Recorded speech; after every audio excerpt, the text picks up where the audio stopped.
اول 4 تا نوت فا رو زده، 1 2 3 4 میزنم، هم 4 چهارم هستش. بعد اومده انگشت رو برداشته، سیم آزاد میره زده 4 دفعه، 1 2 3 4 هم تکرار میکنیم. فا فا فا فا می می می می. حالا میاد میگه دو بار شما فا رو بزن، 2 بار می.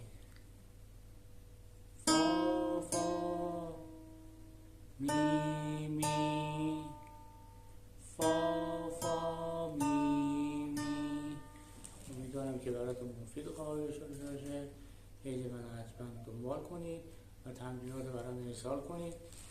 و دوستان دستم به همین شکل باید بمونه، به همین شکل. ببینید در همین راست، نه اینجوری، نه اینقدر کم. اسلاید رو فراموش نکنید.